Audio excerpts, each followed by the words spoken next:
बहुत से लोग एज्यूम करते हैं कि भाई क्योंकि दुबई टैक्स फ्री है तो बस टैक्स फ्री है। जनरल जो कॉन्सेप्ट था जीसीसी कंट्रीज का कि वो जी टैक्स फ्री वो पिंच ऑफ सॉल्ट आपको लेना चाहिए। यूएई ने ऑलरेडी टैक्स इंट्रोड्यूस कर दिया कि आने वाले वक्त में ये टैक्स वहाँ पे आएगा, छोटा छोटा आएगा बट आएगा ज़रूर और बढ़ेगा भी, क्योंकि वो ऑयल वाला जो सिनेरियो है वो उस पूरे जीसीसी का ऐसा जा रहा है। टैक्स रेसिडेंट की एक यूनिवर्सल डेफिनेशन है कि 183 डेज आप जानेंगे वहां के आप टैक्स रेसिडेंट है, which is not correct entirely. अगर आप सिर्फ 183 डेज ना रहें is not enough to be a tax non resident. अगर आपके पास वहां का पीआर है या वहां की सिटीजनशिप है, कनाडा के पॉइंट ऑफ व्यू से if you are a PR holder और you are citizen, you are a tax resident by default. आप चाहे एक दिन रहें या आप 180 दिन। आपके पास तो इस तरह की बहुत सारी इंक्वायरीज आती होंगी, तो थोड़ा सा बताएं कि क्या परसेंटेज है लोगों की जिनको इसके बारे में कुछ पता नहीं होता। बहुत अच्छी मिसाल ये है कि जैसे आपके पास फोन का एक प्रीपेड कनेक्शन हो, सही है, ठीक है यार मैंने यूज नहीं किया दैट्स ओके। मैं मूव हो गया, मैंने यूज नहीं किया प्रीपेड कनेक्शन, तो ठीक है उसमें कोई बिल थोड़ी आएगा, दैट्स इट। लोग समझते हैं कि शायद रेजिडेंसी भी ट्रस्ट हो जाएगी, which is not correct। तो अगर आप कैनेडियन सिटीजन हैं और भले ही आप 183 डेज से ज़्यादा कनाडा से बाहर रह रहे हैं या यूएई में रह रहे हैं, तब भी आप सीआरए से बच नहीं सकते। बिल्कुल। जैसे कुछ यूट्यूबर्स हैं या कुछ ऐसा काम कर रहे हैं जो इंडिपेंडेंट है उनकी लोकेशन से, तो वो यही सोचते हैं कि यार बस मैं 6 महीने मारूंगा सर्दियों में, गर्मियों में यहाँ आ जाया करूँगा और इस तरह मैं टैक्स भी नहीं दूंगा और मेरी ज़िंदगी चलती रहेगी। तो ये तो आपने जो ना उनकी तमाम उम्मीदों में पानी फेर दिया। Alright everybody, thank you very much. आज हमारी एक और एपिसोड है जीसीसी रियल एस्टेट के ऊपर, जिसमें आज हमने एक और गेस्ट को बुलाया है और हमारा जो टॉपिक है वो ये है कि जो टैक्स के मामलात हैं उसको आपने किस तरह डील करना है। ख़ासतौर पे अगर आप कनाडा में रहते हुए दुबई में रियल एस्टेट बाई करते हैं या अगर आप यूएस में रहते हुए दुबई में रियल एस्टेट बाई करते हैं, तो आप पे टैक्स की क्या इम्प्लिकेशंस होंगी उस पर आज थोड़ी सी हम बात करेंगे। क्योंकि बहुत से लोग एज्यूम करते हैं कि भाई क्योंकि दुबई टैक्स फ्री है तो बस टैक्स फ्री है, तो इस चीज़ को लोग काफ़ी ज़्यादा ओवर सिंप्लीफाई करके जो है वो स्टेप ले लेते हैं, लेकिन जब वो बाद में जब उसको सेल करते हैं तब पता चलता है कि ओहो हो टैक्स का तो इतना मामला सीधा नहीं है जितना हमने समझा था। तो आज इसी पे हम थोड़ी सी डीप डाइव करेंगे। हमारे साथ एक बहुत एक्सपर्ट टैक्स कंसल्टेंट मौजूद हैं, आमिर जिवानी साहब। मैं आपको इनवाइट करूँगा। आमिर साहब प्लीज़ अपना इंट्रोडक्शन दीजिए लोगों को। Good morning viewers. So my name is Aamir Jiwani. मैं एक अकाउंटेंट और टैक्स कंसल्टेंट हूँ। मेरी अकाउंटिंग प्रैक्टिस जो है वो कनाडा, यूएस और यूएई में है। And by virtue of doing taxes in these three countries, I also offer cross-border, besides local UAE, US और Canada की local bookkeeping, payroll, taxes ये सब करने के अलावा, I do also offer cross-border consultancy with respect to taxes। के आप specially जब आप एक कंट्री से दूसरी कंट्री में जा रहे हैं तो टैक्स की क्या एप्लीकेशन है, आप रहते हैं एक कंट्री में या आपके कोई और इन्वेस्टमेंट्स या कोई और इंटरेस्ट दूसरी कंट्री में है, तो how that is going to affect your taxes in both the country. So that's my niche. Thank you Aamir. और ये काफ़ी यूनिक प्रैक्टिस है क्योंकि मैं ख़ुद भी अक्सर तलाश करता रहता है ऐसे लोगों को जिनकी क्रॉस बॉर्डर एक्सपर्टीज़ हों, क्योंकि लोकल तो आपको मिल जाते हैं टैक्स अकाउंटेंट, लेकिन अगर जहाँ मामला होता है भाई यूएस में भी इन्वेस्टमेंट है या आप यूएस में जॉब कर रहे हैं लेकिन आप हैं कैनेडियन रेजिडेंट, तो बड़ा इतना इजी नहीं होता टैक्स को फाइल करना। फिर अगर आप उसमें इंटरनेशनल टैक्स फाइलिंग भी लेकर आए थे जैसे दुबई का मामला है, तो फिर जो है चीज़ें थोड़ी सी और कॉम्प्लेक्स हो जाती हैं। तो मैं आपका जो लिंक है वो नीचे डिस्क्रिप्शन में डाल दूंगा, तो जिसको भी कांटेक्ट करना है प्लीज़ कांटेक्ट कीजिए। Aamir is one of the best in Canada. So अगर किसी को भी क्रॉस बॉर्डर टैक्स एडवाइजरी चाहिए तो he will be there to help you out. तो हम चलते हैं अपने स्केड्यूल की तरफ। हमारे साथ जो हमारे रेगुलर रेजिडेंट हैं मोहसिन भाई वो भी शामिल हैं। तो मोहसिन भाई ज़रा आप से मैं पूछूंगा कि आपको जो क्लाइंट्स आपसे क्वेश्चन करते हैं टैक्स के हवाले से, थोड़ा सा उसको आप लिस्ट कर दीजिए ताकि फिर हम बारी बारी जो है आमिर साहब से उनसे उसका जवाब पूछते हैं। एक तो ये कि जो क्लाइंट्स मुझे कनेक्ट करते हैं इस बेसिस के ऊपर, रियल एस्टेट के ऊपर, तो जो टैक्स की ओवरऑल नॉलेज है ना वो बहुत कम ही नज़र आती है, क्योंकि लोग जो हैं वो इतना ज़्यादा टैक्स को समझते नहीं हैं, और या फिर उन्होंने समझाओ ये समझा हुआ होता है कि अगर हमारे पास कोई टैक्स कंसल्टेंट है तो सब उसको पता होगा, मुझे इतना पता होने की ज़रूरत नहीं है। तो एक तो ये लैक ऑफ इंफॉर्मेशन मुझे मिलती है। जो जर्नल क्वेश्चंस निकल कर आते हैं क्रॉस बॉर्डर के अंदर, और ख़ासकर जैसे ये कनाडा हो गया, यूएस हो गया, ऑस्ट्रेलिया से, यूके से, क्योंकि बहुत सारे लोग जो हैं वो मूव कर रहे हैं, और वो जब मूव कर रहे हैं तो उनको ये जानना बहुत ज़रूरी है कि दूसरी दुनिया के अंदर क्या क्या चीज़ें हैं। जनरल जो कॉन्सेप्ट था जीसीसी कंट्रीज का कि वो जी टैक्स फ्री, वो पिंच ऑफ सॉल्ट आपको लेना चाहिए। एक चीज़ मैं और भी ऐड करूँगा, जीसीसी में आने वाले वक्तों में हमें लग रहा है, जैसे यूएई ने ऑलरेडी टैक्स इंट्रोड्यूस कर दिया, कि आने वाले वक्तों में ये टैक्स वहाँ पे आएगा, छोटा छोटा आएगा, बट आएगा ज़रूर और बढ़ेगा भी, क्योंकि वो ऑयल वाला जो सिनेरियो है वो उस पूरे जीसीसी का ऐसा ऐसा जा रहा है। अब मैं बड़े स्पेसिफिक क्वेश्चन पे आता हूँ। एक तो ये कि मुझे पता करना है ट्रीटी क्या है इनकी, क्या कनाडा की यूएई के साथ कोई टैक्स की ट्रीटी है या नहीं, या यूएस की कोई ट्रीटी है यूएई के साथ या नहीं। तो ये पहला पहला सवाल है। ओके, सो कनाडा की जो डेफिनेटली ट्रीटी है, यूएई की I don't think there is a treaty. I will still check and confirm, but treaty नहीं है। बट एनीवेज, पता है होता क्या है मसला, ट्रीटी जब होती है ना तो उसका बहुत सारे उसके एस्पेक्ट होते हैं, बट अगर हम स्पेसिफिकली रियल एस्टेट की बात करें तो हमारे लिए सबसे की क्वेश्चन ये होता है कि आप टैक्स रेसिडेंट कहाँ के हैं। सही है, क्योंकि फिर आपको वहां के लॉज अप्लाई होंगे। ठीक है, तो एक तो कंट्रीज की अपनी डिफॉल्ट रेगुलेशन होती है, जो यूए की अपनी है, कनाडा की अपनी है, यूएस की अपनी है, कि आप टैक्स रेसिडेंट कहाँ के। जब अगर आप दो कंट्रीज की डेफिनेशन पे पूरा उतर जाए टैक्स रेसिडेंट की, तो ट्रीटी का एक स्पेसिफिक सेक्शन होता है जो कि एप्लीकेबल होता है, which is called tie breaker rule. ठीक है, सही है, उस टाई ब्रेकर रूल में आपके पास डिफरेंट क्राइटेरियाज दिए होते हैं वन बाय वन, जिसपे आप टेस्ट करते हैं कि अगर एक बंदा दोनों का रेसिडेंट साबित हो जाए। सही है, फॉर एग्जाम्पल मेरे भी बच्चे कनाडा में रहते हैं, और जो है फॉर एग्जाम्पल मेरा एक घर जो है वो दुबई में भी हो फॉर एग्जाम्पल। ठीक है, और उसमें that is also my residence, मेरा बिजनेस भी दुबई में हो और मेरा बिजनेस कनाडा में भी हो। तो और अगर मैं नंबर ऑफ कनाडा का मैं रेसिडेंट वैसे ही हूँ, चाहे मैं नंबर ऑफ डेज करूँ ना करूँ, क्योंकि मैं सिटीजन या पीआर हूँ और मैंने अपनी टाइज कट नहीं की है, तो ये एक बड़ा मिसनॉमर है। हाँ सर, थोड़ा सा डिफाइन करते हैं टैक्स रेजिडेंस का मतलब हाँ, क्या है लोगों के लिए। ओके, सो ये एक बड़ा मिसनॉमर है कि जी If you are an investor in the US, in Canada, or in Europe, and you are considering investing into Dubai real estate market, this video is for you, because we have a platform called Stake, which allows you to invest into the residential real estate market and start earning rental income right away without going through a lengthy documentation process or coming up with a heavy down payment. Stake is built upon the concept of crowdfunding. So it is democratizing the entire investment strategy and allows you to own a single unit of the entire investment portfolio. So you don't have to own the entire property, right? You can be part of the pool that can actually own a piece of property, a piece of real estate. So that allows you to start with as low as 2,000 dirhams, and you can slowly ramp up. So as you start investing into it, you can not only own a bit of real estate, but you also get a portion of the rental income on monthly basis. So it's a passive investment strategy, diversifying your portfolio from traditional North American or European markets into Dubai, which is hustling and bustling and growing very fast, and allows you to build your wealth over time. So don't delay. There is a link down there in the description. If you click on this, it will give you free 200 dirhams in your account right away to start with, and you can thank me later. Tax resident की एक universal definition है कि 183 days आप जहाँ रहेंगे वहां के आप टैक्स रेसिडेंट है, which is not correct entirely. Yes, आप कहीं visit, most of the countries में जब आप अगर किसी विजिट पे जाएं और आप 183 डेज क्रॉस कर दें for most of the countries, तो आप वहां की टैक्स रेसिडेंसी के एम्बिट में आ जाते हैं। हैविंग सेड दैट, जिस कंट्री के, ये मैं इन 3 कंट्रीज की बात कर रहा हूँ, बाकियों का मुझे नहीं पता, at least specially for US and Canada, क्योंकि यार पर्सनल टैक्स एप्लीकेबल है। तो इन दोनों कंट्रीज में अगर आप सिर्फ 183 डेज ना रहें is not enough to be a tax non resident, अगर आपके पास वहां का पीआर है या वहां की सिटीजनशिप है। ठीक है, यूएस की रेसिडेंसी कैसे कट हो सकती है इज अ डिफरेंट क्वेश्चन, और कट हो भी सकती है कि नहीं। ठीक है, कट तो हो सकती है, बट उसका टैक्स पे इंपैक्ट आएगा कि नहीं। कनाडा के पॉइंट ऑफ व्यू से, if you are a PR holder और you are a citizen, you are a tax resident by default, आप चाहे 1 दिन रहे या आप 180 दिन। ठीक है, अच्छा, अब और अगर आपने नहीं होना रेसिडेंट, तो then you need to cut your ties, and then we can discuss in detail ties कैसे कट होगी।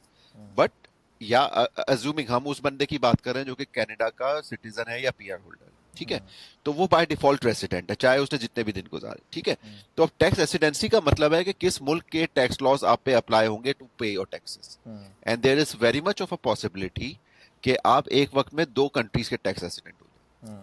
ठीक है, अच्छा आमिर भाई, बहुत से हाँ। लोग तो सिर्फ ये अज्यूम करके चले जाते हैं कनाडा से कि यार क्योंकि मैं कनाडा में नहीं रह रहा तो मैं टैक्स सिटीजन नहीं हूँ। और वो जाके शुरू कर देते हैं काम सऊदीया में या दुबई में without even doing anything about CRA कि उनको सीआरए को क्या बताना है और किस तरह से उन्होंने अकाउंट्स क्लोज करने हैं। तो आपके पास तो इस तरह की बहुत सारी इंक्वायरीज आती होंगी, तो थोड़ा सा बताएं कि क्या परसेंटेज है लोगों की जिनको इसके बारे में कुछ पता नहीं होता। ये इसके बहुत अच्छी मिसाल ये है कि जैसे आपके पास फोन का एक प्रीपेड कनेक्शन हो, सही है, ठीक है यार, मैंने यूज नहीं किया, दैट्स ओके। मैं मूव हो गया, मैंने यूज नहीं किया प्रीपेड कनेक्शन, तो ठीक है, उसमें कोई बिल थोड़ी आएगा, तो दैट्स इट। लोग समझते हैं कि शायद रेजिडेंसी भी इसी तरह से हो जाएगी, विच इज नॉट करेक्ट। जो मेरे पास मोस्टली केसेस आते हैं, अच्छा थोड़ी सी अब अवेयरनेस लोगों में बढ़ी है, बट हिस्टोरिकली जो केसेस आते थे दे वुड जस्ट मूव, ठीक है। और उसके बाद और उस अवेयरनेस के बढ़ने का बहुत बड़ा रीजन जो है, to some extent people like you who are promoting this idea, and also the trend of reverse migration. तो पहले आपके सर्कल में लोग होते ही नहीं थे जो ये कर रहे हो, या कम होते थे, तो then everybody is on their own. अब एक जा रहा है तो वो दूसरे से पूछता है कि तुमने क्या किया।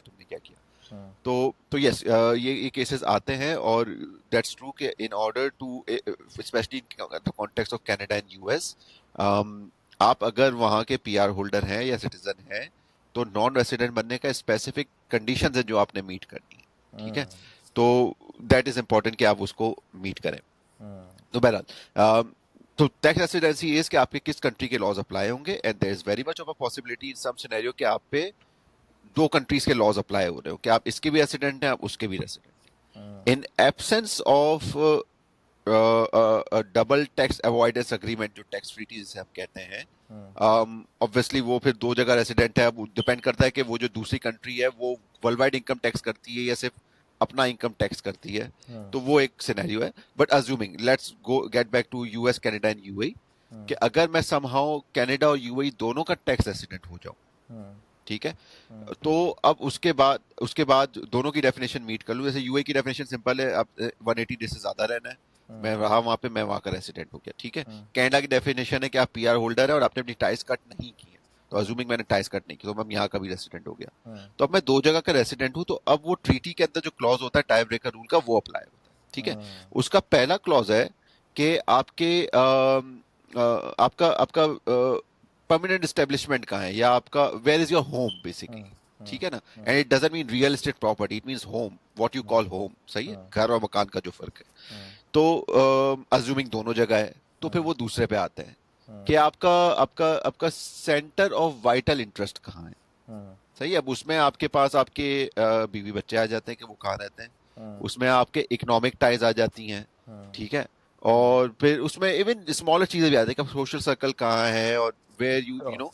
अच्छा, फिर उसके बाद उस टाइज के अंदर जो वो टाई ब्रेकर है, उसके अंदर आपका हैबिचुअल अबोर्ड भी आ जाता है, कि अगर दोनों कंट्री में परमानेंट अबोर्ड है, दोनों में सेंटर ऑफ वाइटल इंटरेस्ट है, एक जगह लेट्स सपोज बिजनेस है, एक जगह बीवी बच्चे रहते हैं, तो फिर आपका हैबिचुअल अबोर्ड का है, सॉरी हैबिचुअल नहीं, ओकेजनल अबोर्ड, के कॉटेज लिया हुआ है और इस टाइप की चीजें।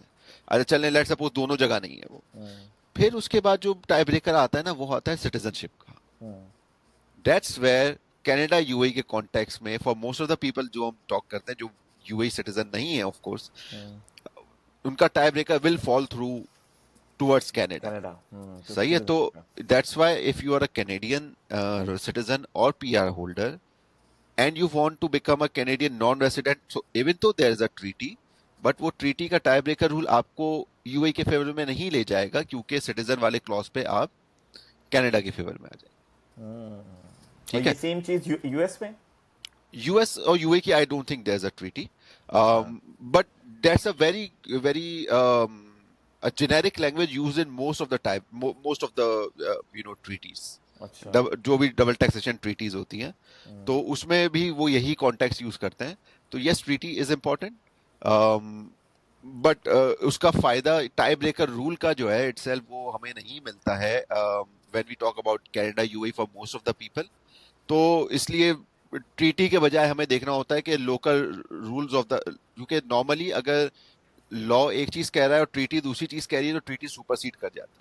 अच्छा, सही है, लेकिन इन दिस केस ट्रीटी काम नहीं आएगी for most of the Canadians because they are not a UAE citizen.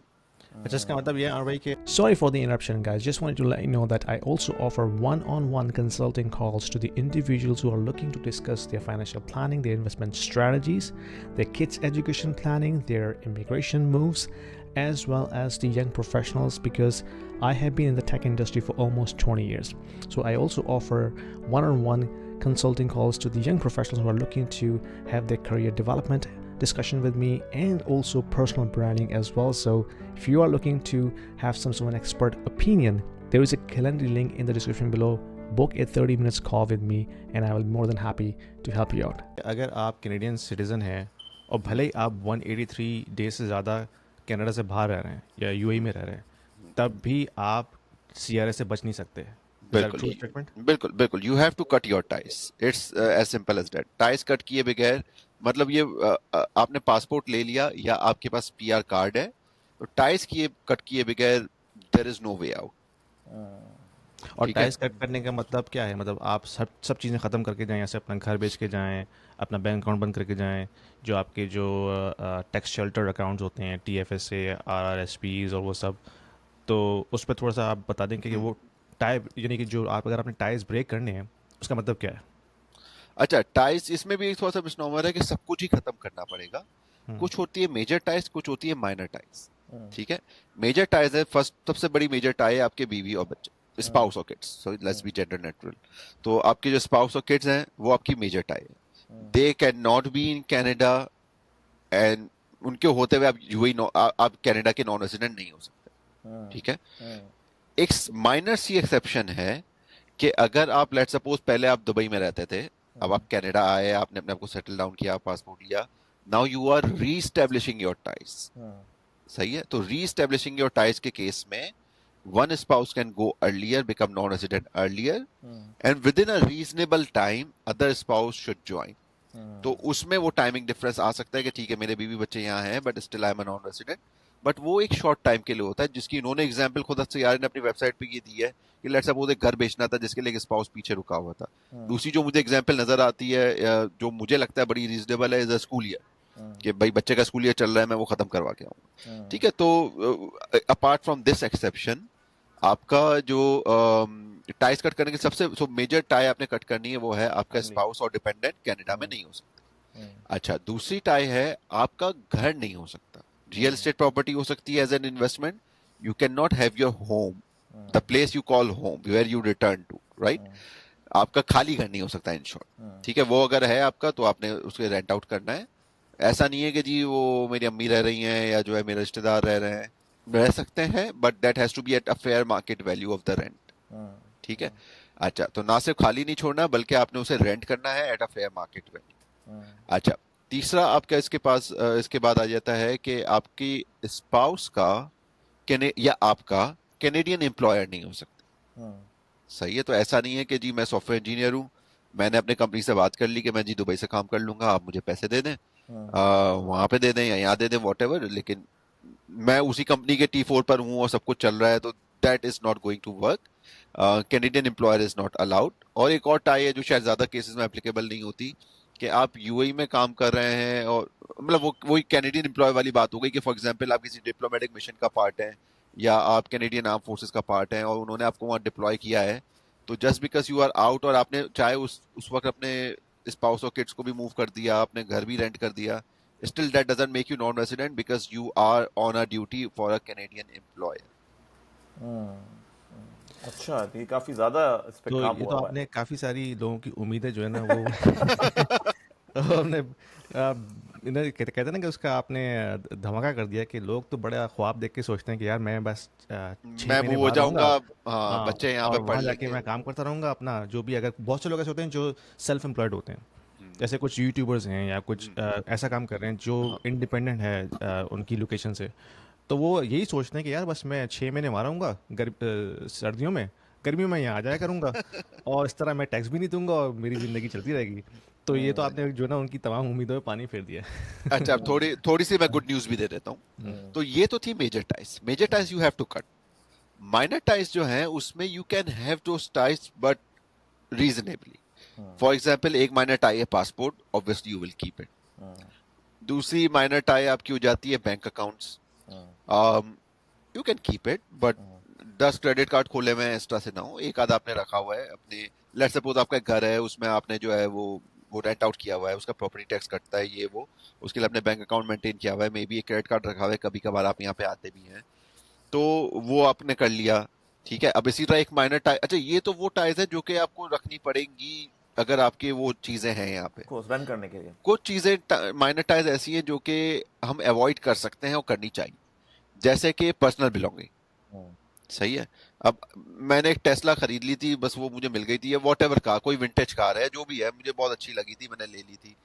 I am not sure मैं आऊंगा कब आऊंगा वापस, तो मैंने रखी हुई है कार, तो that is still a minor tie, तो इटसेल्फ उसकी वजह से आपकी नॉन रेसिडेंसी इंपैक्ट नहीं होती, but if they look at overall picture then it may affect. So minor ties हो सकती हैं, but try to keep it to the minimum. Very interesting, very interesting. ये तो बहुत सारी चीज़ें पता चल गई इसमें। और आई एम श्योर कि जब हम, अभी तो खैर कनाडा की बात हो रही है, अभी यूएस की भी बात होगी, यूएस में जब आएंगे तो यूके हाँ, की बात करेंगे, यूएस का और ऑस्ट्रेलिया की बात करेंगे, न्यूजीलैंड की बात करेंगे, तो ये सारे के सारे पैंडोरा बिल्कुल बॉक्सेस बिल्कुल खुल जाएंगे, बिल्कुल। क्योंकि people are really really not और यूएस अवेयर। का तो मामला और भी थोड़ा डिफरेंट है। तो थोड़ा कनाडा से भी, कनाडा के ऊपर ही हम थोड़ा सा और डीप डाइव जाते हैं। तो ये बताइए कि अगर लेट्स से किसी ने इन्वेस्टमेंट कर ली दुबई में, ठीक है, अब उसने रखा हुआ है, रेंट आ रहा है, रेंट की इनकम आ रही है, अब वो जो है उसको वहीं कलेक्ट कर रहा है, दुबई में उसने अकाउंट खोला हुआ है, वहीं पे उसी बैंक में आ रही है, तो क्या प्रोसेस होता है कि वो, अब पहले तो ये बताएं कि क्या इन्फॉर्मेशन शेयरिंग होती है बिटवीन दुबई एंड कनाडा, कि अगर कोई बंदा छुपाना भी चाहेगा वो छुपा सकता है, अगर नहीं छुपा सकता तो फिर क्या प्रोसेस है उसको यहाँ पे डिक्लेयर करके टैक्स फाइलिंग करने का? अच्छा जी, देखें, कनाडा और यूएई दोनों सिग्नेटरी हैं to what is called CRS, common reporting standard, ठीक है। और जब आप यूएई में बैंक अकाउंट खोलेंगे तो उसमें वो आपसे पूछते हैं कि आपके पास और कहाँ की टैक्स रेसिडेंसी है, ठीक है। आपने वहाँ के अपने जो, जैसे कनाडा है तो आपका सिन नंबर होगा, यूएस का एसएसएन नंबर होगा, वो आपने डिक्लेयर करना। अच्छा, अगर, and by the way, if you don't declare it there is a huge penalty from CBUAE if they find out. अच्छा, अब होगा ये, एक तो ये वेरिएबल है, दूसरा वेरिएबल है कि आपका पासपोर्ट जो आपने यूज किया होगा टू ओपन द अकाउंट, ठीक है। अच्छा, तीसरा, and then obviously your first name, last name, date of birth, ये तमाम चीजें मिल मिला के जो है डाटा निकलता है, और वो डाटा बैंक से सीबीयूए को रिपोर्ट होता है, ठीक है। And there is an exchange agreement between countries. Now what we don't know is के बिटवीन कंट्रीज किस लेवल ऑफ डिटेल पे डाटा शेयर होता है, but again it's too big of a risk to take, right, क्योंकि इतना कोई, मतलब आप अगर यूए की रेंटल इनकम है अगर, तो ठीक है ना, एक वो मामला है कि पैसा ब्लैक था, मैं दिखा ही नहीं सकता, तो वो that's not something we can discuss, that's out of the scope. But you know, if it was everything legal, आपने रेंट पे कितना टैक्स बचा लेना, राइट। तो उस चक्कर में आपने अपनी वो रातों की नींद है, मुझसे अक्सर लोग पूछते हैं कि यार कितने अमाउंट पे मैं डिक्लेयर ना करूं तो बेहतर है। तो मैं पहला जवाब, कर रहे हैं ना अपनी। हाँ, तो मैं पहला जवाब तो ये देता हूँ कि भाई, as a tax professional I can not say कि आप डिक्लेयर ना करो, लेकिन मेरा जनरल आंसर ये है कि जिस पे आपकी रात की नींद ना उड़े, तो it's not that kind of amount कि जिसपे आप बोलोगे यार मैं यहाँ की भी पेनल्टी का रिस्क लूं, वहां की भी पेनल्टी का रिस्क लूं, and UAE is lethal when it come to penalties, and Canada as well, especially in type की जो पेनल्टीज है ना, even for Canada and US, आपने फॉरेन एसेट्स ना डिक्लेयर करने की जो पेनल्टी है इज इन थाउजेंड्स और 10,000s of the dollars, right. So it's not worth doing it, and especially, अच्छा वैसे छोटी है, but if they come to a conclusion, regulator comes to a conclusion कि आपने विलिंगफुली उसको छुपाया था, then it's like thousands of dollars. तो ओके, तो बहरहाल वो केस तो एक अलग हो गया। अब आ जाएं कि जी आपको डिक्लेयर करना है तो कैसे करना है। डिक्लेयर जब आपको करना होता है तो assuming you are a Canadian tax resident, सही है, आप पे कनाडा का टैक्स लॉ अप्लाई होता है, यूएई रेसिडेंट है कि नहीं है इज इररिलेवेंट, क्योंकि वहाँ टैक्स है ही नहीं, और बाय वर्च्यू ऑफ ट्रीटी आप कैनेडियन टैक्स रेसिडेंट हैं, या वैसे भी आप कैनेडियन टैक्स, ठीक है।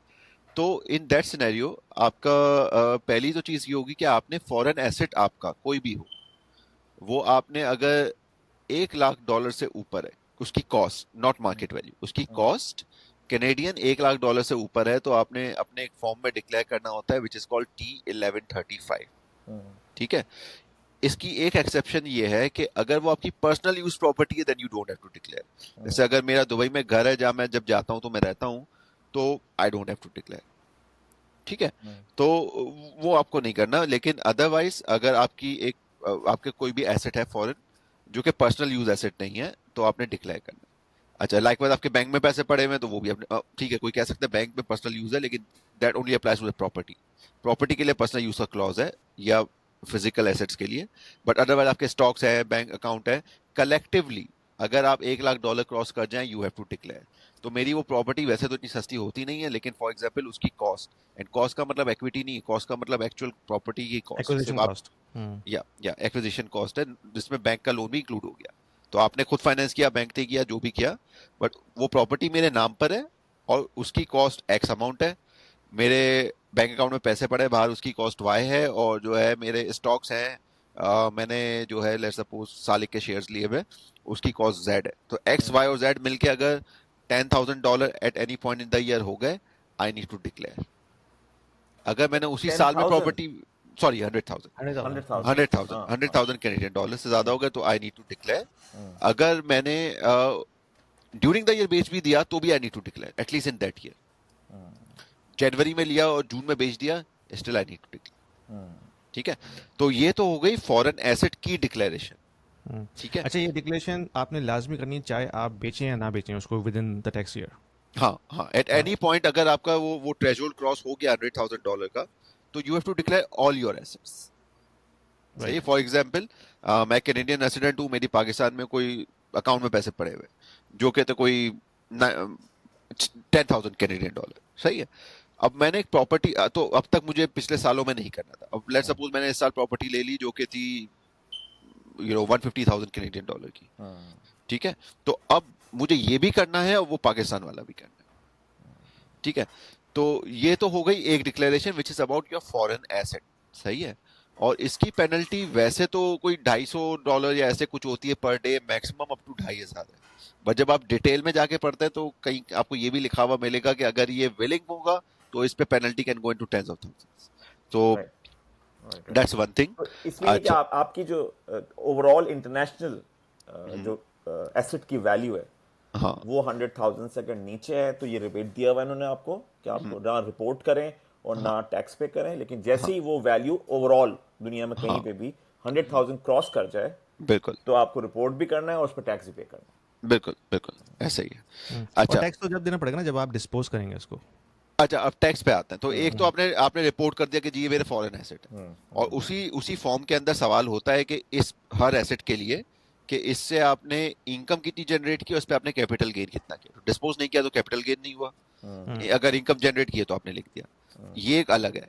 इसके अलावा आपने अपने नॉर्मल टैक्स रिटर्न के अंदर अगर लेट्स सपोज वो रियल एस्टेट था तो जो उसकी रेंटल इनकम जनरेट हुई है वो आपने डिक्लेयर करनी है, इनकम एंड एक्सपेंसेस बोथ। अगर आपका वो स्टॉक्स थे तो जो उससे आपको डिविडेंड मिला है वो डिक्लेयर करना है। अगर आपने बेचा था कैपिटल गेन हुआ तो वो डिक्लेयर करना है। तो इन शॉर्ट आपने इनकम भी डिक्लेयर करनी है और एसेट भी डिक्लेयर करना है अगर वो फॉरेन एसेट है। और इनकम तो सारी ही डिक्लेयर करनी है, चाहे लोकल हो या फॉरेन हो। तो just like local income you would also declare your foreign rental income, foreign capital gain, dividend, whatever it is. तो एंड देन वो आपके उस जो भी आपके टोटल आप जहाँ पे खड़े होंगे, जिस ब्रैकेट पे खड़े होंगे, लेट्स सपोज आपकी इनकम है $1.5 लाख एनुअल एम्प्लॉयमेंट की, तो आप अगर 1.5 लाख में लेट्स सपोज, क्योंकि वो प्रोग्रेसिव रेट होता है, तो अगर वो आखिरी जो 10,000 थे वो लेट्स सपोज 25% पे टैक्स हुए थे, तो ये वाला जो आपने इनकम अर्न की है जो कि फॉर एग्जाम्पल वो उसके ऊपर वो उस रेट पे टैक्स हो जाएगी। तो डिपेंड करता है कि आप अर्न क्या कर रहे हैं, और फिर जब ये एडअप करेगी तो वो कौन सा बार क्रॉस करती है या नहीं करती, उस पे आप खड़े हुए। हाँ, तो अगर टैक्स रेट होता है बिल्कुल, तो अगर आपका कोई मूड नहीं है अपनी टैक्स रेसिडेंसी कनाडा की खत्म करने का, and you are looking at a UAE property purely on investment basis, then this is a cost you need to add to your projections. अच्छा, एक क्वेश्चन मेरे जहन में यह है कि अगर आपने प्रॉपर्टी फॉर एग्जांपल ली है यूएई के अंदर और आप उसको as a holiday home use करते हैं, आप जाते हैं सर्दियों में 2-3 महीने रहते हैं फिर वापस आ जाते हैं, लेकिन बाकी के जो महीने में अगर वो रेंट पे चली जाती है तो उस केस में फिर वो क्या डिक्लेयर होगी? ना फिर वही है, वो that's as good as a rental property, क्योंकि आपने सिर्फ 3 महीने यूज नहीं किया, बाकी 9 महीने तो आपने वो किया है ना। तो इट्स अ रेंटल प्रॉपर्टी, तो रेंटल इनकम में जाएगी और एसेट जो है वो T1135 में जाएगा और वो डिक्लेयर होगा। अच्छा, बाय द वे इसमें एक और भी चीज है जो कुछ लोग मिस कर जाते हैं। ये जो 1135 की रिक्वायरमेंट है, अम, इसको इसमें, हाँ वो तो सॉरी मैंने बता दिया कि अगर कंबाइन होके भी एक साथ हो जाए तो भी हमें वो मीट करते हैं, ठीक है। हाँ, अच्छा, इसमें अगर स्पाउस ऐड हुई भी हो, सॉरी।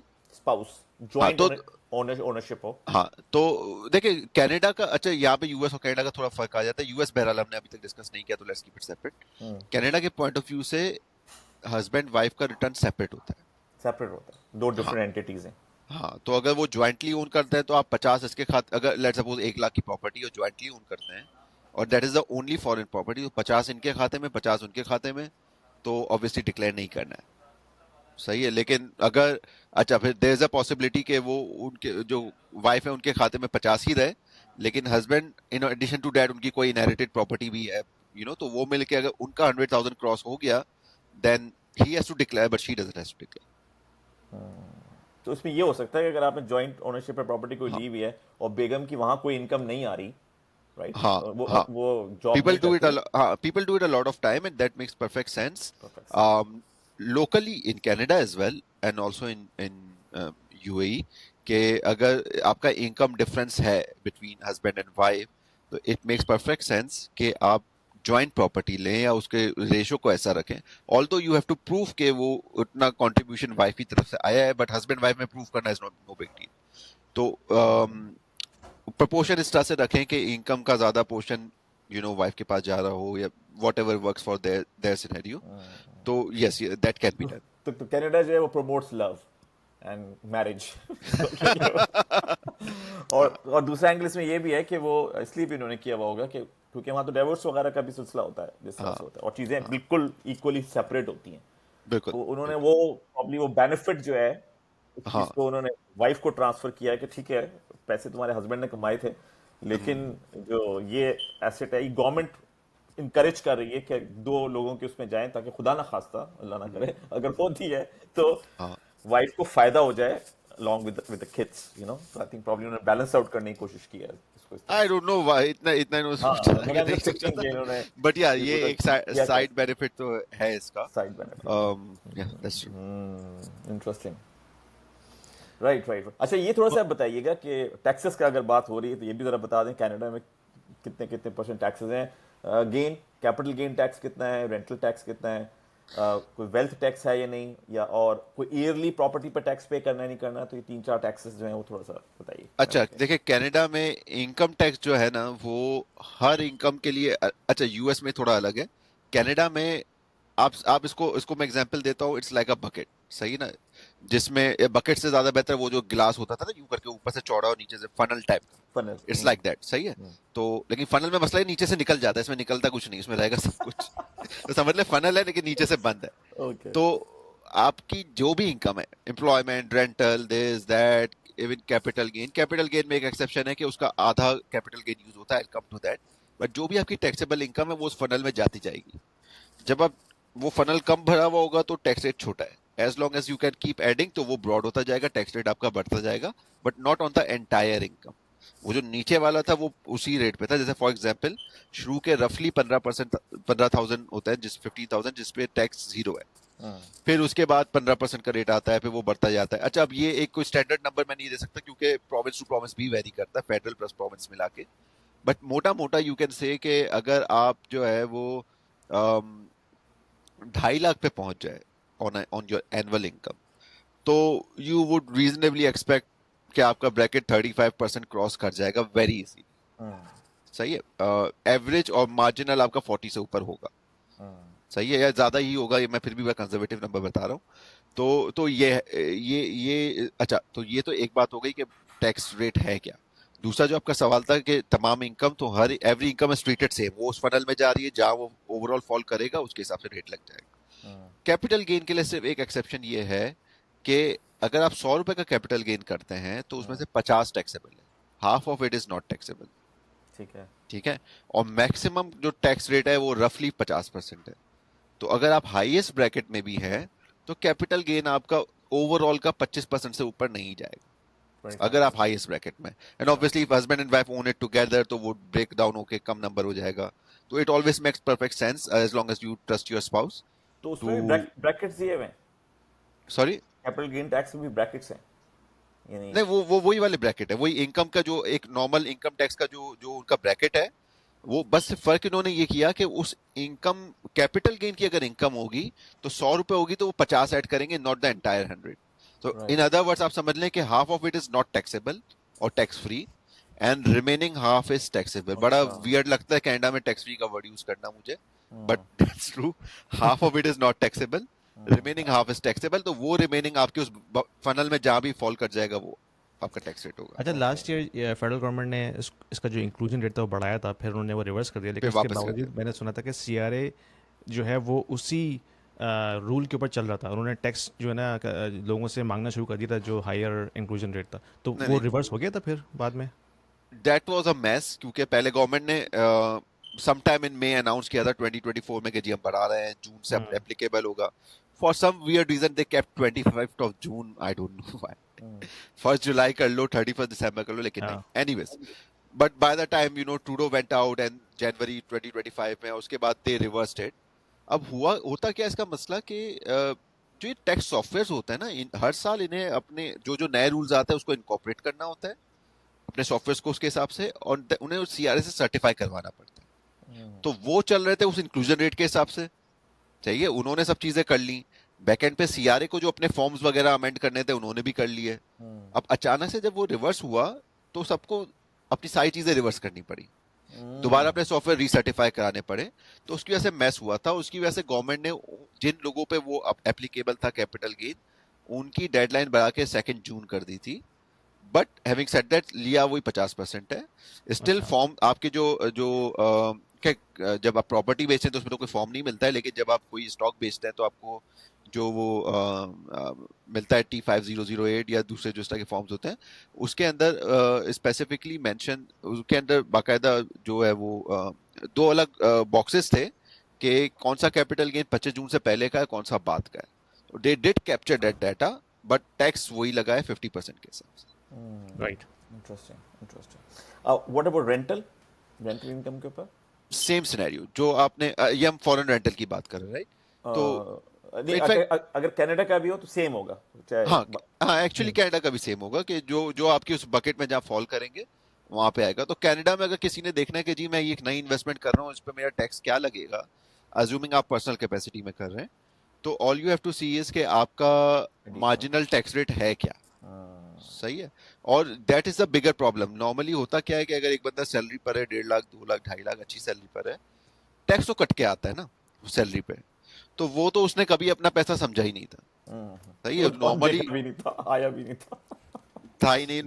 नॉर्मली जो है वो आपकी tax planning for a salaried person start होती है कि हाँ, मेरे पे स्टब में ये नेट पे लिखा हुआ आता है, ये मेरे अकाउंट में क्रेडिट होता है, अब इससे शुरू करो, इसमें से क्या खर्च करना है, क्या इन्वेस्ट करना है, क्या ट्रेवल करना है, क्या करना अच्छा है। जी। ठीक है। तो वो तो हमने गिना ही नहीं था कि कभी हमारा भी था, वो तो cost of living in this country हमने समझ लिया था। अब मसला क्या होता है कि अगर तो आपने वो सारे पैसे खर्च कर दिए तो वेल एंड गुड, ठीक है। अगर आपने खर्च नहीं किए और बच गए, गलती से आपने गलती कर ली कनाडा में पैसे बचाने की, और आपने कहीं इन्वेस्ट कर दिए, और अब आप वो 2.5 लाख वाले में थे, और अब आपको पता चला कि भाई ये जो इन्वेस्टमेंट की है, अज्यूमिंग वो RSPO वो सब छोड़ के उसके ऊपर आपने कुछ किया है, तो उस पे भी वो मेरा 42% लग जाएगा। अज्यूमिंग अगर वो 42% के ब्रैकेट में, तो उसमें 42% लग जाएगा। तब आपको वो फील होता है क्रंच के, यार ये क्या हो रहा है, मतलब इतनी मेहनत की, ये किया वो किया, मैंने एक पॉइंट तक पहुंचा कि मैं 2.5 लाख कमा रहा हूँ, और अब वो जो ऊपर के पैसे हैं उस पर भी मुझे पैसे देने, उसमें 42%, ऑल्दो उसकी सैलरी पे भी लगा था, but he never realize that. या बट जब वो ऊपर के मार्जिनल पे लगता है ना, जिसको वो फिर ज्यादा तकलीफ देता है। जैसे फॉर एग्जांपल रेंटल है, आपकी प्रॉपर्टी का रेंटल है, हर महीने आ रहा है, आपको मिल रहा है, आपने मॉर्गेज पे कर दी, आपने बोला हाँ मैं एविन हूँ, मेरा अगर 5,000 का रेंटल आता है, मेरा principal interest property tax insurance मिला के 5,000 बनता है, आई एम गुड, चलो ठीक है। या मे बी 4,800 बनता है, मैं $200 बचा भी रहा हूँ। बट साल के आखिर जब आप टैक्स रिटर्न फाइल करते हैं तो एक नंबर नजर आता है टैक्स पेएबल का, ओ क्योंकि इसमें तो एडवांस नहीं कट रहा है, ओ राइट? वो बाद में देना पड़ता है। हाँ, या आपने कहीं इन्वेस्ट कर दिया था स्टॉक्स में, और देन उसके बाद उसमें भी अगेन एडवांस में नहीं कट रहे हैं, तो जब वो खत्म होता है साल और वो नंबर आता है तो बोलते हैं यार मैंने तो इतना सारा टैक्स ऑलरेडी दिया हुआ था, उसके बाद तुम बोलो और देना है। तो नहीं, आई थिंक जो प्रीवियस वाला अकाउंटेंट था वो सही था, उसने मुझे इतने का रिफंड दिया। भाई उस टाइम आपकी रेंटल इनकम ही नहीं थी। अच्छा, इसमें एक मजे की बात मैं आपको बताता हूँ कि बीच में जब कैनेडियन डॉलर इतना फॉल कर रहा था यूएस डॉलर के अगेंस्ट, तो मैं खुद भी और अक्सर लोग जो है ना वो फिर अपने करेंसी को ना यूएस डॉलर में कन्वर्ट कर रहे थे कि भाई किसी तरह हमारी परचेसिंग पावर जो है ना बच जाए, कैनेडियन डॉलर तो इतना फॉल कर रहा है। फिर बाद में पता चला कि जब आप वो करेंसी दोबारा से कन्वर्ट करेंगे कैनेडियन डॉलर में, वो भी टैक्सेबल होगा। वो क्यों यानी कि टैक्सेबल होगा?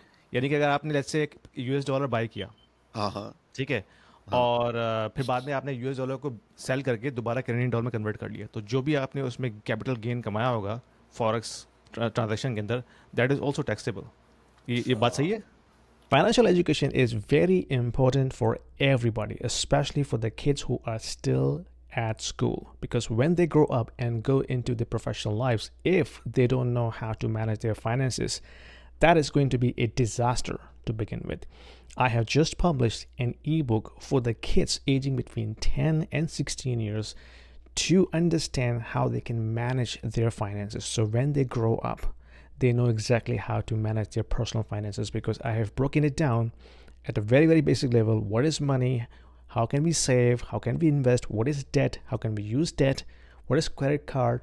And how we can set ourselves for the financial future when we go into our professional life. So if you are a parent looking for a very simple to use ebook for your kids, click the link below to order the copy for your kids, and let me know what you think about that. Let's get back to the video. I don't think so, वो it's just a currency. अच्छा, मैंने खैर एक जगह पढ़ा था तो उसमें लिखा था कि अगर आप करेंसी जो है वो बाय करके सेल करते हैं दोबारा, ओके, तो वो भी taxable होती है।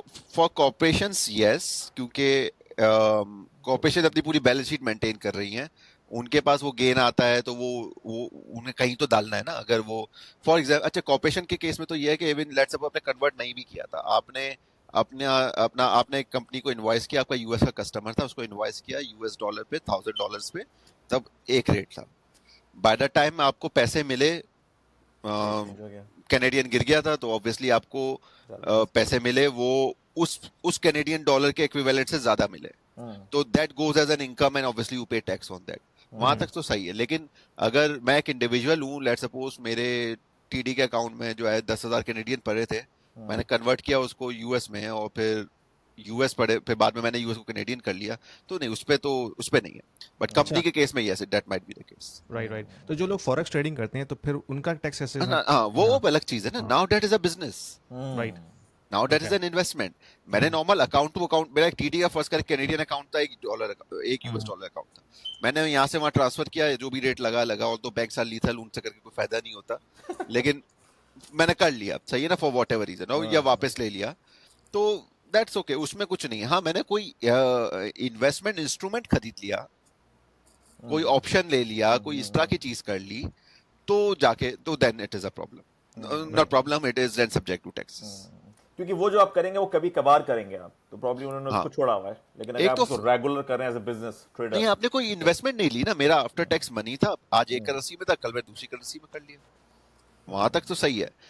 बीच में कोई इंस्ट्रूमेंट यूज हो गया, मैंने यूएस करेंसी के फ्यूचर्स ले लिए, स्टॉक्स ले लिए, या मैंने कोई ऐसा लेट्स सपोज किसी ऐसे मनी मार्केट फंड में इन्वेस्ट कर दिया जो यूएस बेस्ड है फ्रॉम माय कैनेडियन करेंसी, और बाद में उसको लिक्विडेट किया, तो that is just like a stock और अनदर। वो तो है, लेकिन जैसे कुछ लोग करते हैं ना फॉरेक्स ट्रेडिंग, यानी कि बेसिकली वो सिर्फ डेली या बेसिस के ऊपर करेंसी बाय एंड सेल कर रहे होते हैं। किसी ने जैपनीज येन बाय किया, फिर फ्रीक्वेंसी मैटर करेगी, फ्रीक्वेंसी आ जाएगी ना। सही है, सही। Right. अच्छा, और कोई वेल्थ टैक्स भी है कनाडा में? नहीं।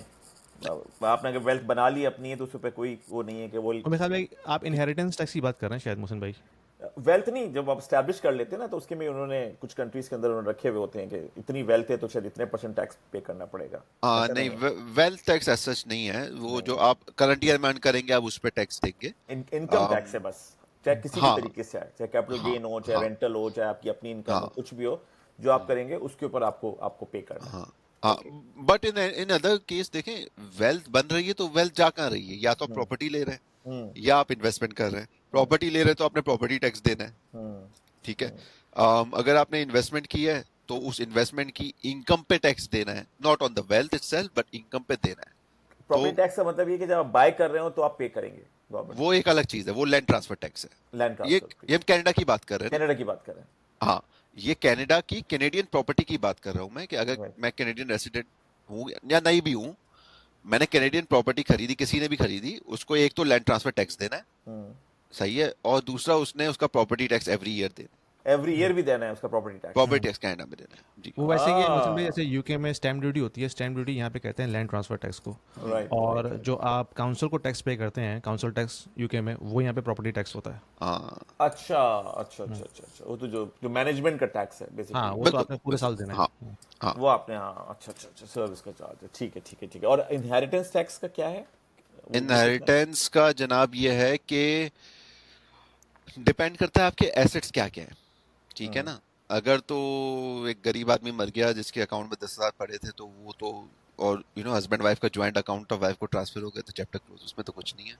लेकिन अगर if that has to go through a process which is called probate, सही है, and most of the assets are the ones जो को प्रोबेट के थ्रू जाते हैं, जैसे कि प्रॉपर्टीज प्रोबेट के थ्रू जाएंगी।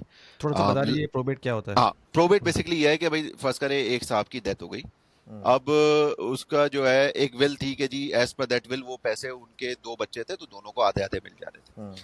अब वो विल, अच्छा उस विल को किसी ने एग्जीक्यूट करना है, फर्स्ट करे उन्होंने एक लॉयर अपॉइंट किया, या उस विल में लिखा था कि जी मेरा एग्जीक्यूटर मेरी वाइफ होंगी या जो भी होगा, तो मेरा फ्रेंड होगा, वो फ्रेंड जो है आया, let's to keep it simple, wife नहीं है, दो बच्चे हैं, दोनों को आधा आधा मिलना है, एग्जीक्यूटर है, एग्जीक्यूटर आया, अच्छा बाय द वे ये डोमेन लॉयर का है तो I am kind of overstepping, तो आई माइट बी रॉन्ग, तो जहां वो ऑब्वियसली पीपल कैन करेक्ट, तो जो आपका जो एग्जीक्यूटर था, अब उसने बोला कि जी इन साहब की ये प्रॉपर्टी है, ये दो बच्चों में बांटनी है, अब लीगली वो उन साहब के नाम पर है, तो या अब वो मर गए तो trust of mister X Y Z हो गया वो, तो वो जो लैंड रजिस्ट्रार है वो कहेगा मैं कैसे मान लूं ये सही, राइट, तो उसके लिए वो कहते ही है कि आप वाया कोर्ट आए हमारे पास, कोर्ट में जाते हैं तो कोर्ट फिर ऑब्वियसली तमाम चीजों को देखेगा, एनालाइज करेगा, एंड इज द बॉडी जिसपे बाकी सारे रेगुलेटर्स या जो भी रजिस्ट्रार है वो बिलीव करेंगे कि हाँ अगर कोर्ट का ये ऑर्डर आ गया, means they have done there due diligence, कि वाकई में mister x can be the executor, और हम ये उस स्टेट ऑफ मिस्टर फलाना के नाम पे ट्रांसफर कर देंगे, एंड देन वो बच्चों को मिल जाएगा। तो ये जो पूरा प्रोसेस होता है जिसमें वेरिफिकेशन करते कराते जो भी एसेट्स हैं उनको एंश्योर करना कि ये इसका एग्जीक्यूटर था और इस मेथड से इनको पहुंचने हैं, इसमें जो कोर्ट को इन्वॉल्व होना पड़ता है वो उसकी फीस लेता है, ठीक है, विच इज वो शुरू के कुछ अमाउंट पे नहीं है, उसके बाद से 0.5% होती है, तो अगेन डिपेंड्स, अगर बड़ा बड़ा वो है तो दैट बिकम्स अ लॉट, तो that is what you can call close to inheritance tax. ये तो एक हो गया, सही है। The process of transfer to the heirs के लिए जो आपको करना पड़ा उसमें आपने प्रोबेट दे दी, लेकिन अगर उस स्टेट का अपना टैक्स होगा तो वो भी देना है। मतलब मैं एक घर ओन कर रहा था, जो फर्स्ट कर ले मेरा प्रिंसिपल रेसिडेंस नहीं था, बाय द वे कनाडा में प्रिंसिपल रेसिडेंस पे टैक्स नहीं है, कैपिटल गेन टैक्स नहीं, ठीक है, तो फर्स्ट करे मेरी एक इन्वेस्टमेंट प्रॉपर्टी थी, मेरी डेथ हो जाती है, उसके बाद अब वो ट्रांसफर होना है, तो एक तो वो एसेट की वैल्यू पे प्रोबेट दिया वो अलग है, लेकिन जब मेरी डेथ हो गई तो जो मेरा फाइनल रिटर्न फाइल होगा उसमें मेरे तमाम एसेट लिक्विडेट होने हैं, सही है। अगर तो मेरे बच्चे बेच नहीं भी रहे, उन्होंने कहा कि जी ठीक है हम रख लेते हैं, रेंटल आधा आधा कर लेंगे, टाइटल ट्रांसफर कर लेते हैं, स्टिल मेरे पॉइंट ऑफ व्यू से वो डिस्पोज होना है।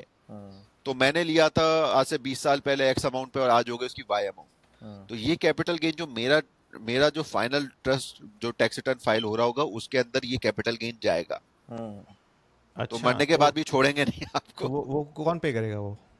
अब दैट इज द प्रॉब्लम। तो कभी कभार ये होता है कि and that is another reason you have to have your asset, especially when मौत का तो खैर नहीं पता, लेकिन when you think you are closer to that time, आपके एसेट्स डाइवर्सिफाइड होने चाहिए। अगर आपके सारे एसेट्स इनलिक्विड चीजों में टाइड अप हैं, ठीक है, तो जो टैक्स लायबिलिटी अराइज होगी उसके लिए then you will have to sell some of those assets, right. Sell करने के बाद फिर आप डिस्ट्रीब्यूट करेंगे जो जो बचा हुआ होगा। पहले गवर्नमेंट को सेटल करेंगे, अगर कोई लोन है वो सेटल करेंगे, एंड देन अब, और इसमें वर्स्ट केस सिनेरियो ये हो सकता है कि अगर आपके पास 6-8 प्रॉपर्टीज हैं और सब में आपकी थोड़ी थोड़ी इक्विटी है और बाकी डेट है,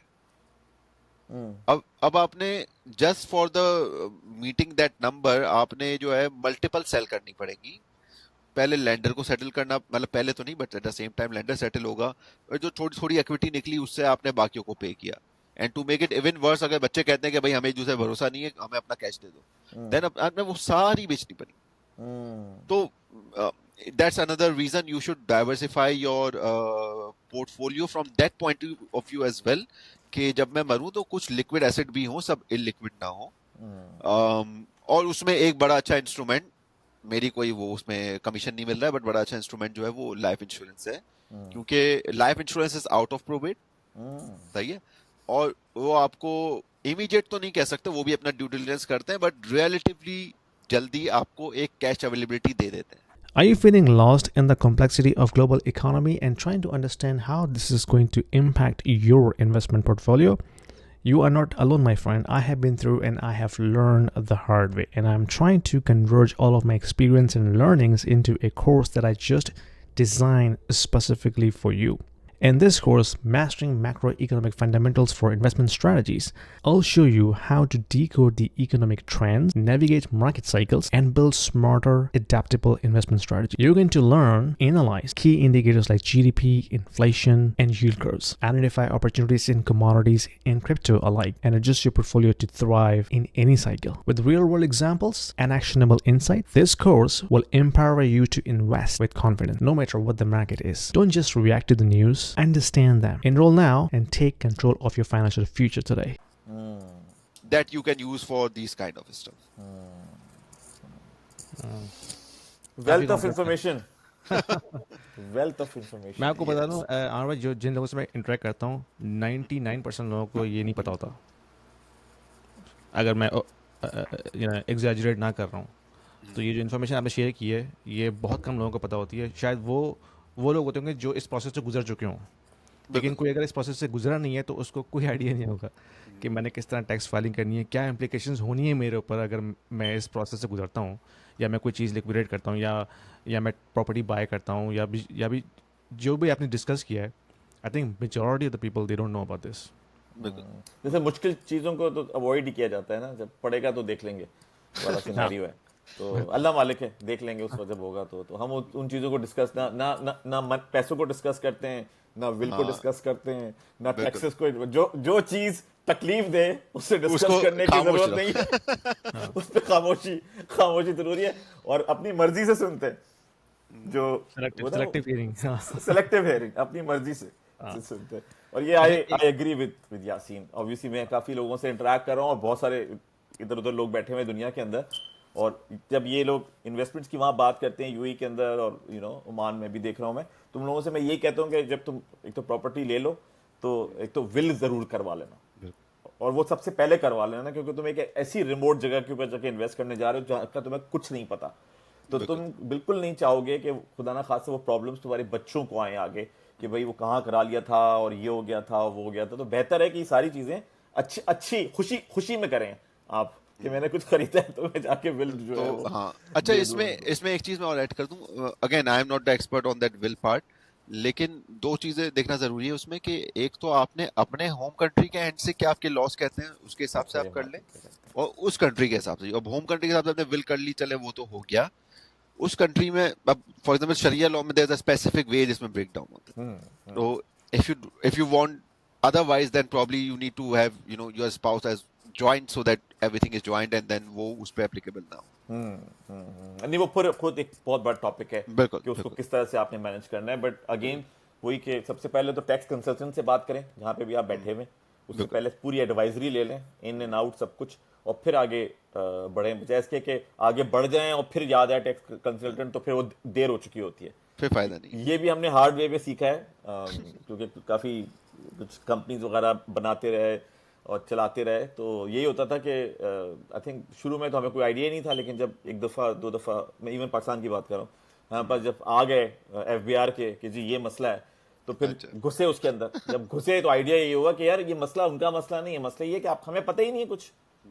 जब आपके पास नॉलेज ही नहीं है तो फिर आप कैसे उन मसलों को सॉल्व करेंगे। तो बस फिर जो टैक्स कंसल्टेंट थे आपकी तरह के, उन्होंने हमसे ये बोला कि देखो जो मर्जी है करो, लेकिन मुझसे बात करके करो। बस मुझसे एक दफ़ा फ़ोन कर लो, मैं ये कर रहा हूँ, और वो मैं तुम्हें बता दूंगा, तुम्हें करना चाहिए नहीं करना चाहिए, कोई रास्ता है, मेरी नॉलेज में होना चाहिए। आई डोंट वांट सरप्राइज भी लेके आ जाते हो ना, ये देखो ये क्या कर दिया मैंने, मैं उसको मैनेज नहीं कर सकता।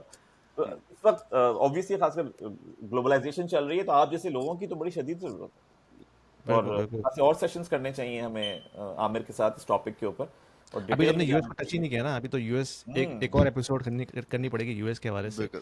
और हाँ। एक एक जहन में मेरे क्वेश्चन आ रहा था आमिर भाई कि अगर लेट्स से आपका प्राइमरी रेजिडेंस है खाली कनाडा में, और खुदा न खास्ता दोनों पेरेंट्स जो हैं वो किसी हादसे में चले जाते हैं, हम्म। तो अगर बच्चे माइनर हैं तो फिर क्या होता है उस घर का? घर का तो अच्छा अगर तो अच्छा पहले विल पे आ जाए ना, तो अगर हम्म आपकी विल नहीं है, विल है तो हम्म, विल फॉलो होगी। हाँ। विल नहीं है तो एक डिफॉल्ट विल ऑन्टेरियो के लॉ में मौजूद है, वो फॉलो होती है। अब उसके एग्जैक्ट मुझे स्पेसिफिक्स नहीं पता, but in this case looks like कि वो दोनों बच्चे ही होंगे। हम्म। तो वो and they make an effort. I talk to some of the estate lawyers and they told me कि they actually make an effort कि अगर कभी ऐसा होता है ना, ये तो आप कह रहे हैं कि इसमें नजर आ रहा है कि बच्चे हैं, कभी कभार होता है बंदा अकेला रहता था जी, वन फाइन डे चल बसे, तो अब उसका कोई है ही नहीं कनाडा में, वो दूसरी कंट्री से ढूंढ के लाते हैं, यू नो, अच्छा। डॉक्यूमेंट्स देख के, रिकॉर्ड देख के कि क्या हो सकता है, कोई हो सकता है, तो you never know when someday you get a surprise as well, यो आपका वो था, वो चल बसा, hmm and here is your $1 million property. तो हाँ। एनीवेज, तो there is a default Ontario law which will be followed in that case, अगर विल नहीं होगी तो, और उसके मुताबिक वो देंगे। अच्छा माइनर है तो माइनर के केस में मुझे लगता है कि जो भी उनका कस्टोडियन होगा, जैसे आई don't no legal term guardian होगी या क्या होगी, वो उसको मैनेज करेगा अंटिल दे बिकम एडल्ट्स, और उसमें भी ओंटारियो के डिफॉल्ट लॉज मौजूद हैं कि अगर तो, and that is one reason you should have a will, के पैसों का तो चलने समझ में आता है कि ऐसे डिस्ट्रीब्यूट हो जाए, वैसे हो जाए, अपने ही घर वाले हैं, मतलब थोड़ा बीवी को ज्यादा चला जाए, थोड़ा बच्चों को ज्यादा चला जाए, doesn't really matter. But if दोनों की डेथ हो जाती है तो बच्चों की custody is a big problem, hmm क्योंकि अगर विल नहीं है तो उनके जो अपने क्राइटेरियाज हैं वो उसके हिसाब से चलेंगे कि जी पहले इसको देखना है, ये अवेलेबल नहीं है तो इसको देखना है, ये अवेलेबल है तो इसको देखना है, एंड लास्ट इज ऑब्वियसली जो फॉस्टर किड्स, जो फॉस्टर होम वाला सिलसिला होता है वो होगा। तो बिल्कुल। उस पॉइंट ऑफ व्यू से इट इज इंपॉर्टेंट कि विल होनी चाहिए, वेरी कि इंपॉर्टेंट, एटलीस्ट क्योंकि ये मैं, चीजें आप उसमें लिख दें। हाँ, मेरे एक दोस्त हैं तो वो एक ज़माने में इंश्योरेंस का काम करते थे, तो उन्होंने मुझे एक बात बताई थी कि विल इसलिए बहुत ज़रूरी है कि एक तो कस्टडी का प्रॉब्लम आ जाता है बच्चों का, हम्म। और दूसरा है कि अगर विल में नहीं लिखा कि भाई घर का क्या होगा, तो फिर हम्म। स्टेट एक्वायर कर लेती है उसको, और फिर वो स्टेट के पास जाता है अनटिल अनलेस जो बच्चे जो हैं वो माइनर्स की एज से निकल ना जाएं। तो इस हवाले से काफ़ी इंपॉर्टेंट है, बहुत से लोग ये सोचते ही नहीं है विल के बारे में कि भाई खुदा ना खास्ता अगर दोनों पेरेंट चले जाएं देन व्हाट विल हैपन, हाँ। और ये इसके बारे में सोचना बहुत ज़रूरी है। अच्छा स्टेट एक्वायर कर लेती है, I think that doesn't mean कि स्टेट ने उस पर कब्जा कर लिया है, maybe they will appoint Actors. Someone to run the property. अगर तो बच्चे ही रहते हैं तो probably to maintain the property होगा, और अगर वो इन्वेस्टमेंट प्रॉपर्टी है तो to run the property, and then जब वो हो जाए तो उन्हें ट्रांसफर हो जाए। अब ऑब्वियसली होता ही है कि फर्स्ट ऑफ ऑल इसकी कॉस्ट है, कोई फ्री में तो नहीं कर रहा, स्टेट ने भी इसी को दिया है, वो फीस तो लेगा, तो obviously that reduces your returns on that property. दूसरा ये है कि जो बंदा खुद करता है वैसे शायद दूसरा बंदा ना करे, तो yes from right that point of view it makes sense. Right. तो ज़बरदस्त है आमिर भाई, बहुत आपने वेल्थ ऑफ इन्फॉर्मेशन शेयर किया है हमारे साथ, और मुझे मैं कमेंट्स चेक करूंगा बाद में, लोगों को काफ़ी सारे सरप्राइजेस मिले होंगे इस पॉडकास्ट के बाद। तो लेकिन पॉइंट इसमें यही है कि नॉलेज बहुत इंपॉर्टेंट है। अक्सर बिल्कुल। लोग ब्लाइंडली जो है वो फॉलो करते हैं, और आपको जैसे आपने कहा कि टोरंटो में इस तरह के बहुत सारे रियल एस्टेट डेवलपर नजर आएंगे जो आपको ये सेल करते हुए नजर आएंगे कि भाई दुबई में टैक्स फ्री है, आइए प्रॉपर्टी खरीदिए और टैक्स फ्री इनकम कमाइए। लेकिन इट्स नॉट रियलिस्टिक, इसमें काफ़ी सारी जो हैं वो पेचीदगियाँ हैं। तो प्लीज़ अपने सिनेरियो को डिस्कस कीजिए, आमिर भाई से कांटेक्ट कीजिए, he can help you out. और कोई भी आपके पास और कोई मजीद क्वेश्चन है हमें कमेंट्स में डाल के हमसे पूछिए। नेक्स्ट एपिसोड हम करेंगे यूएस के हवाले से कि अगर आप यूएस सिटीजन हैं या यूएस टैक्स रेजिडेंट है तो फिर क्या होता है। ये तमाम चीज़ें हम यूएस के हवाले से नेक्स्ट एपिसोड में डिस्कस करेंगे। तो कोई लास्ट क्वेश्चन मोहसिन भाई आपकी तरफ से? यार अभी कुछ जहन में नहीं, आई थिंक ये जिनकी इतनी सारी इन्फॉर्मेशन है ना, यही मेरे दिमाग में इस वक्त प्रोसेस हो रही है कि मुझे कितने सारे लोगों को बतानी है ये बातें। सो ये अभी मेरे दिमाग में चल रहा है। तो बहुत बहुत आपने अच्छी इन्फॉर्मेशन शेयर की है, Thank और you. आपने सारे एंगल्स कवर किए हैं, ये भी बहुत अच्छी अच्छी बात है। हर चीज़ को आपने थोड़ा थोड़ा टच किया और एग्जैक्ट नंबर्स दिए। आई थिंक काफ़ी डेटा था उसके अंदर, और वो बहुत हेल्प करेगा दूसरे लोगों को। बिल्कुल, एब्सोल्युटली। तो आमिर भाई, before we wrap up, any last thoughts? No, I think this यही है कि वो जो अभी मोहसिन भाई ने बात की कि भाई पहले रीच आउट कर ले, before you make those big life decisions, so that we can plan it. ठीक है, अक्सर होता है आपको लगता है मूव हो गए, हमने रेसिडेंसी कट कर ली है, बट वाइफ का ईआई चल रहा है, सही है ना, मेट लीव बेनिफिट वो चल रहा है, तो obviously that kind of affects your ties to the country. ठीक है, या जो इस तरह की चीजें जो आपको कट डाउन करनी है वो इम्पोर्टेंट है कि उसको टाइमली किया जाए. तो उस पॉइंट ऑफ व्यू से plan it in advance. Don't just jump at okay, एक प्रॉपर्टी मिल रही है, this is close to Dubai South, यहाँ एयरपोर्ट बन रहा है, तो let's just get it. This is the golden moment for me. It will be, but just अपने side की चीजों को पहले प्लान कर लें, and then or just include it. Sometimes it is unavoidable. Tax is not. Sometimes it is not avoidable. So just include it in your projection and see if it still makes sense and go for it. तो thank you very much Aamir भाई, बहुत बहुत शुक्रिया आपका time देने का. इंशाल्लाह हम आपसे नेक्स्ट वीक दोबारा मिलेंगे. Until next time, thank you very much. We will see you next time इंशाल्लाह. Thank you Aamir, thank you.